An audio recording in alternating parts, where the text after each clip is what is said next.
Dapat dulu penelitian belum?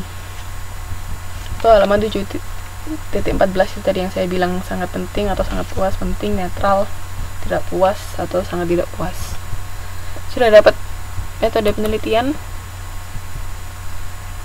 Halo?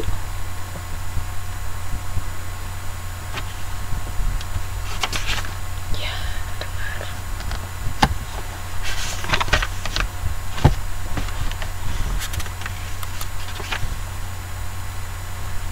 Hari ini yang datang banyak. Seneng.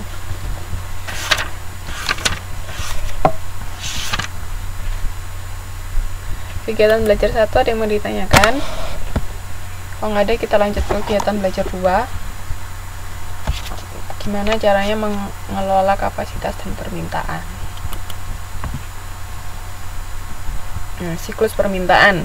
Periode waktu pada saat permintaan mengalami lonjakan dan penurunan sebelum kembali lagi seperti semula. Nah, biasanya ini tahu nggak di bidang jasa apa yang sering kali mengalami siklus permintaan? Jadi ada saat-saat tertentu itu permintaan meningkat dan ada saat-saat tertentu menurun.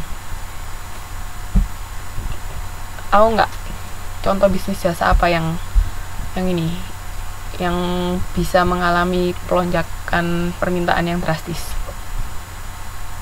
Ada yang tahu nggak? Halo? Dengar suara saya?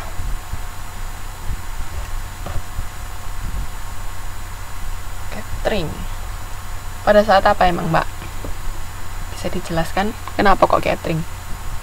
Ini penurunan ya, kurang bisnis jasa musiman. Jasa salon saat lebaran meningkat. Kenapa kok meningkat waktu lebaran, Mbak? Bukannya kalau lebaran malah tutup ya, orang pada mudik. Bisnis jasa musiman itu apa, Mbak? Banyak yang dandan. Oke. Tapi bukannya salon tuh malah tutup ya kalau hari raya? Bisa mungkin waktu itu, Mbak, ada acara wisuda yang salon dekat universitas itu bisa meningkat, hanya banyak dandan. Tapi kalau lebaran kayaknya pada tutup deh. Yang lain, Mbak Darwati, kenapa kok catering? Tukang jahit waktu kapan, Mbak Iis? Mbak Yusni, bisnis jasa musiman gimana maksudnya?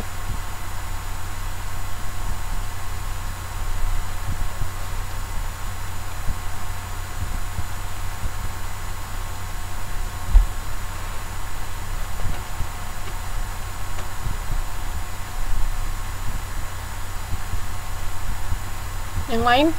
Ada yang bisa kasih contoh?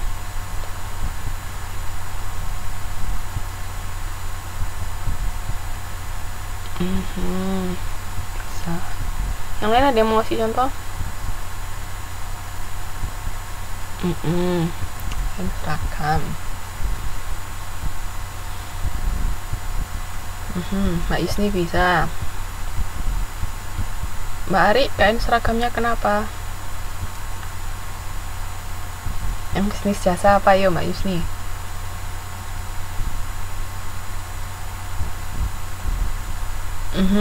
Bisa, Mbak Friska, betul.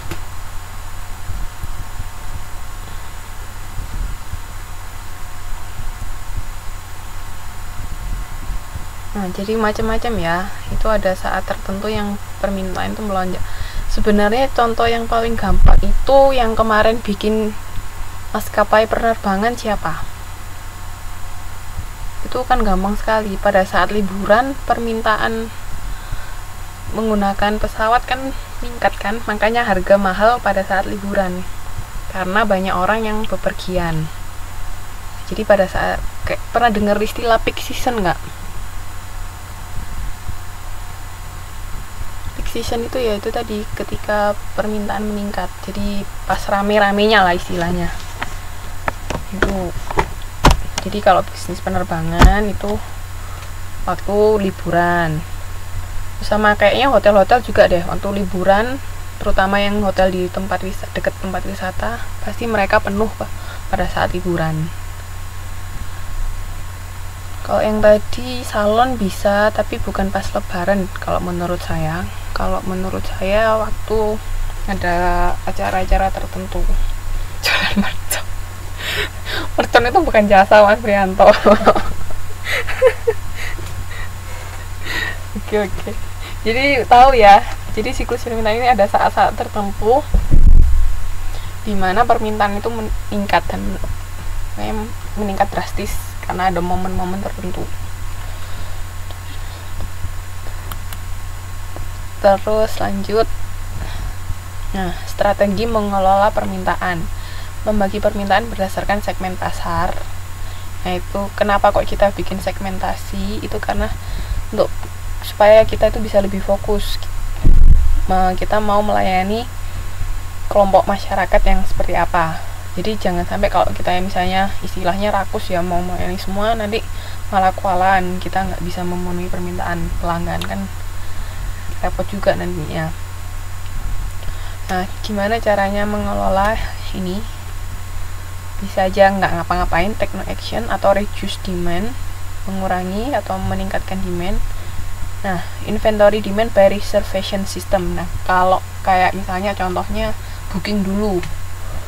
Kalau pesawat itu kan ada booking, misalnya kita booking untuk penerbangan summer nanti, saya mau pulang ke Indonesia atau mbak-mbak sama mas-mas waktu lebaran, kita booking dari sekarang. Nah, biasanya kalau ada yang booking itu kan yang dilayani duluan yang pertama booking. Setelah booking, kalau memang kita berniat untuk beli, yang dilayani duluan, yang diterima duluan pasti yang booking duluan, maksudnya yang dia siap duluan, maksudnya benar-benar niat untuk beli duluan, itu biasanya dilayani duluan. Itu reservation system. Jadi ada booking, kayak booking hotel juga, kita telepon dulu misalnya, nanti saya mau nginap di hotel ini tanggal sekian. Nah, peraturan dari perusahaan itu macam-macam. Ada yang saya setelah booking besoknya harus dibayar langsung, atau setelah booking nanti paling enggak minimal seminggu sebelum hari H. Nah, itu tergantung kebijakan masing-masing perusahaan. Cuman itu salah satu cara untuk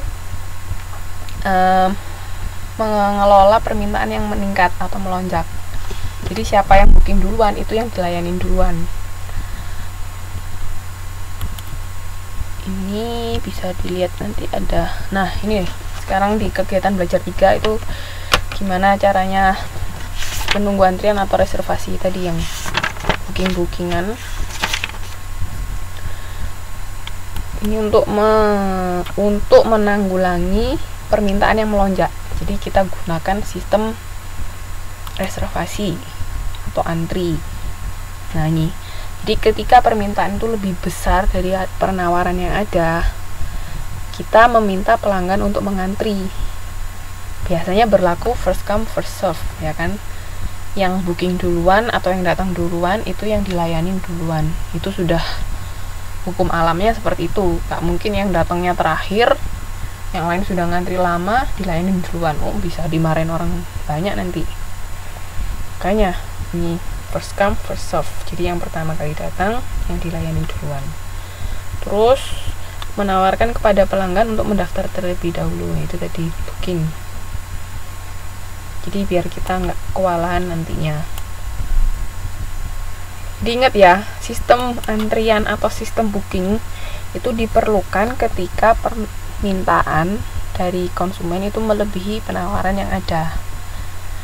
Jadi untuk mengatasi permintaan yang melonjak tadi, kayak kita perlu antri atau perlu booking.